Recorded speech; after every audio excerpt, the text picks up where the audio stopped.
Saul and Jonathan Contrasted. Stem Publishing, Samuel Ridout, King Saul. Chapter 9.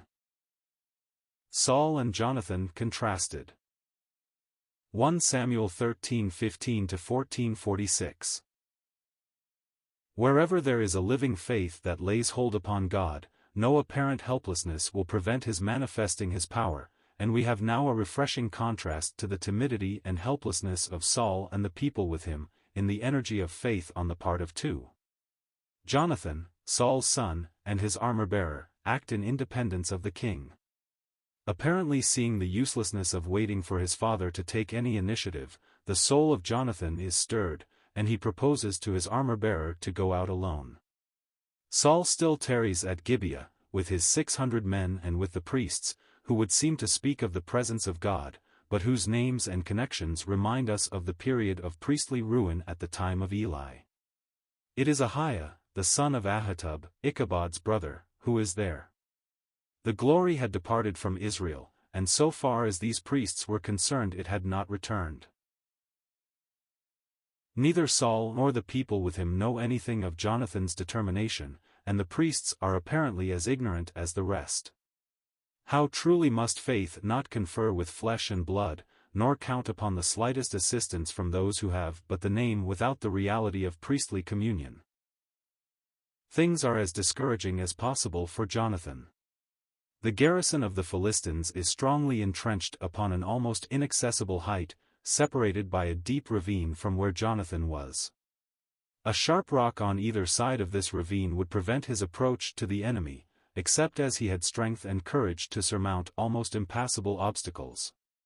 The names of these two rocks are given, Bozez, which means shining, and would dazzle the eyes and prevent any rapid climbing, while its white, bare surface would most effectually prevent any concealment needed in an ambuscade.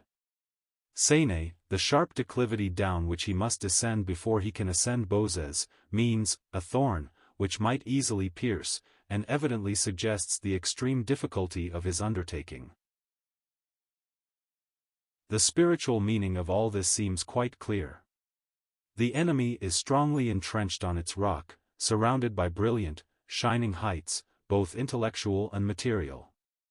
It would seem like madness to attempt to scale these shining heights in the hope of dislodging the proud enemy. All that can be associated with the side which is to make the attack is the barrenness, and even the apparent curse, suggested by the thorn. Is not God's hand that which has permitted all this oppression, and does it not seem like resisting him to resist the authority of those who have gained ascendancy over us under his chastening hand? But faith does not reason in this way, nor does it look at either thorns or brightness. The way of the slothful is as a hedge of thorns, but the way of faith is with God, and neither thorns nor heights are aught to him. Jonathan confers with his armor-bearer, who is but a young man, even nameless. He proposes to him to go over unto the camp of the Philistines. Notice how they are designated, uncircumcised, people who are without the mark of covenant relationship with God, that covenant which had been made with Abraham, and the sign given to him which was ever the mark upon the Israelite. Spiritually, we know that circumcision answers to that sentence of death upon ourselves, that we should not trust in ourselves, but in the living God. It is that which was renewed at Gilgal, at which we have already looked, and speaks thus of no confidence in the flesh.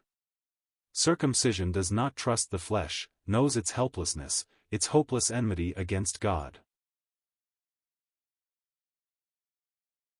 Uncircumcision would in like manner answer to confidence in the flesh, and, after all, what are the Philistines, with all their greatness, with all their entrenchment on the shining heights of power and position? What, indeed, are they in the eyes of faith, but those who have confidence in the flesh? They trust in human power, human wisdom, human forms, everything of man, and God is left out. What is this, after all, for faith? Does not faith know that these things cannot be trusted in, that there is no spiritual power in them whatever? So Jonathan, as he looks at them, sees only those whose confidence is false, in the arm of flesh. On the other hand, looking at God, while not absolutely sure that he will do so, he knows his ability. There is no restraint to the Lord to save by many or by few. He sees that the battle is not his, but the Lord's. What difference does it make whether the Lord uses a host, or uses his own feeble arm? Nay, if he please, can he not act without any means? What victory already is in the air as we listen to such brave words as these, coming from a heart that is fed upon the strength of God. Is not every word true? Is there any restraint with the Lord? Can he not save by the few, as well as by the many? Has he become reconciled to his bitter enemies? Has he come under the oppression of the Philistines? To ask such questions is to answer them, and one would fain feel the quickening pulsations of a courage that partakes of Jonathan's faith. How noble is the response of the nameless armor-bearer! Do all that is in thy heart, turn thee, behold, I am with thee, according to thy heart. Can two walk together except they be agreed? And here is the faith which responds to faith, and is developed by it. But courage does not mean rashness, though it may often seem like that. Jonathan is really working with God, as the people say later on, and therefore he must be sure that he is in God's path. He proposes, therefore, that the sign shall come from God himself, even as Gideon in his day had his faith fortified by various signs in confirmation. Jonathan and his armor-bearer will show themselves to the Philistines. They will attract their attention. If this excites them sufficiently to come down to their position, they will stand and wait the attack. If, on the other hand, they invite them to come up to them, they will go forward in the confidence that God is leading them on to victory. We notice, however, that no provision is made for retreating, and apparently there is nothing in his mind but a conflict and victory. It is simply a question whether he or the Philistines shall be the aggressors. Faith has its armor on the right hand and the left, has its breastplate, shield and helmet, but never any armor for the back. No provision is made for the cowardice which runs away. Jonathan will either go forward or stand his ground. He will not retreat. Neither, by God's grace, will we. How graciously God responds to the faith that lays hold upon him in this bold way. The two show themselves to their enemies, and are invited to come up. We can well imagine the supercilious smile of contempt with which the Philistines say, "The Hebrews come forth out of the holes where they had hid themselves." But where is that bold confession of loyalty to Christ our Lord? Doing what we do because we belong to Christ, and not merely because it is right, or expected, or the habit of others. And when one, in the boldness and simplicity of faith, does thus show himself, speaking out frankly for his Lord's honor, how the reproach may well fall upon all the rest of the people of God if even a few are coming out of their holes and showing themselves. But where is that bold confession of loyalty to Christ our Lord? Doing what we do because we belong to Christ, and not merely because it is right, or expected, or the habit of others. And when one, in the boldness and simplicity of faith, does thus show himself, speaking out frankly for his Lord's honor, how the reproach may well fall upon all the rest of the people of God if even a few are coming out of their holes and showing themselves. But this very showing is the presage of victory. The Philistines will amuse themselves with this little morsel of opposition, and have no hesitation in inviting the bold climbers to come up to them. This they do, and a sorry day it was for the Philistines that they ever invited them up. Jonathan speaks out. The Lord has already delivered the enemy, not into his hands, Mark, but into the hand of Israel, for Jonathan realizes that the victory is not for himself individually, but for all the people of God. How important it is, for all our spiritual conflicts, to realize that we are first of all fighting with God, secondly, for God, and thirdly, for all his people. They climb up, as has been said, upon their hands and feet, suggesting both work and prayer. It is neither idleness nor vain confidence, but the toil of those who realize that in themselves is no strength. We read very little of the details of this conflict. The victory has already been won in Jonathan's heart, and further details might detract us from the real lesson involved. Faith that has conquered our own coward heart can conquer any Philistines that oppose. The slaughter does not seem to be very great, judged from human standpoint, and yet what mighty results flow from it. There is a trembling everywhere. It is as though God were laying his mighty hand upon all, and causing proud oppressors in the camp of Israel, the land itself, to feel the weight of that arm which will shake not only earth, but heaven too. There is a trembling of God. Saul and his company soon learn of the commotion among the Philistines, and of an apparent conflict and victory with which they had had nothing to do. But there does not seem to be any thought with them that God is at work. Surely it must be that some of his own little company have gone to fight the enemy. Number now, and see who has gone from us, seems to indicate that he had some idea that human power had been at work. He finds only Jonathan and his armor-bearer are absent, and this would not be sufficient to explain the commotion. Have we not more than a hint here that the man of flesh never rises to the thoughts of faith? Could we imagine such noble words coming from Saul as we have heard from Jonathan? The flesh never rises beyond itself, its circumstances. God is left out, for in his presence it cannot exalt itself, and must be eclipsed. Even in the measure in which Saul succeeded, this was the case. But he is now compelled to ask counsel of God, though with apparent reluctance. It is significant that the ark of God was present, as mentioned here. The camp and field was no place for it. A resting place had been provided for it at Shiloh, where the tabernacle had been set up when Joshua brought Israel into Canaan. It had been brought out against these very Philistines in the days of Eli, with what disastrous results we know. God will never link his holy name with an unjudged state of his people. The ark went into captivity, and had never found an abiding place since. In fact, it never did till David brought it to Zion. Perhaps Saul was not far at this time from the hiding place of the ark, and had had it brought as a sort of rallying center for his dwindling band, as well as a witness that God was with him. Such expedients are not unknown to the flesh, which will make use of visible forms from which the power has departed, and seek to rally men around the names of what have become mere pretension. Rome's extreme claims are an illustration of this, though by no means the only one.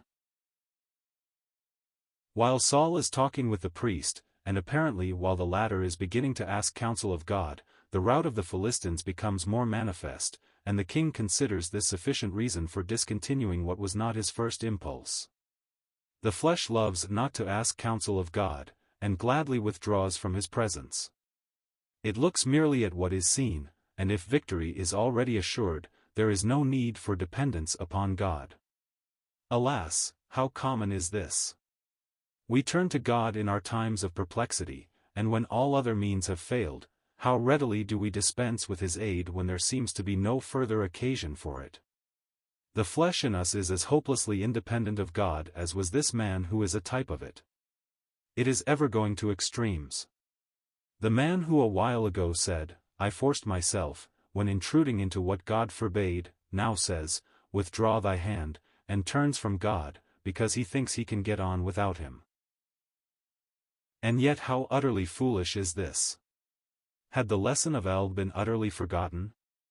The feeblest enemy can conquer a people who are relying upon an arm of flesh, though flushed with past victory. Let us remember that we need God as much in victory as in conflict, perhaps more, for, while the issue is uncertain we naturally turn to him, but our temptation is to forget him when the battle is won. We must ever return to the camp at Gilgal, but as we have seen, this had no significance for poor Saul. But God is at work, through Jonathan, and the enemy is thoroughly routed. Indeed, they turn their weapons against one another, as is so often seen in Israel's conflicts. Whenever they were with God, it was scarcely necessary for them to fight. They could stand still, and see the enemy fighting among themselves. So it was in the days of Gideon and when Jehoshaphat faced a countless host. Saul and his little band rush up to have a share in the battle, and join in the rout. But victory was already assured. Saul was not needed, indeed, later we find what a hindrance he was. How good it is to see the results of a work of God like this. Not merely is the enemy overthrown, but the poor scattered sheep of Israel are called back. Many of them were captives, or willing bondsmen, to the Philistines. Many had also hidden themselves in the mountains, fearing to face the enemy. But they know of victory, and rally to the Lord's standard. Surely it would have been faith to have needed no such recall as this, but the Lord's people are weak, prone to wander, and easily lose sight of Him. How responsible is everyone to see that his example does not encourage defection from the Lord. What a terrible thing it is to be a stumbling block. May the Lord keep us lowly, in all self-distrust, that we do not by our example, or unbelief, scatter the feeblest of His own from Him. But if the saints are easily scattered, they quickly rally when the Lord's hand is seen. Even in Asa's time, when division was consummated, they fell to him in great numbers out of Ephraim, when they saw that the Lord was with him. How refreshing it is to think of these two men of faith, alone with God at the beginning, now reinforced by these scattered ones. But were they any stronger? Were not these as liable to drop off again in time of danger? Ah yes, the strength was in the Lord alone, and two with Him are infinitely stronger than the undivided host of Israel without Him. The joy is in the recovery of the wanderers, not for the help afforded by them, but rather for their own sakes, and because of the glory to the Lord's name through His people's recovery. We must not despise numbers. Pride may lurk in the hearts of a few, as well as among the many. The strength of Jonathan and his armor-bearer was not in themselves. Their faith laid hold upon God. Apart from that, they were as feeble as any of these fugitives. And these latter can in their turn be Jonathan's if they but lay hold of the same one who wrought on that day. We long to see recovery and unity among the people of God. Let us not seek to secure it in any other way than Jonathan did. It was not the ark with Saul that effected the victory, but the living faith of Jonathan which brought God in. The saints will be united, recovered from wherever they may have wandered, not by fleshly efforts to bring them together, but by turning to Him who still is the God of victory. Let us see to it that we are in all lowliness and self-distrust before Him, and the desire of our hearts for the recovery and unity of His beloved people may yet in some measure be seen.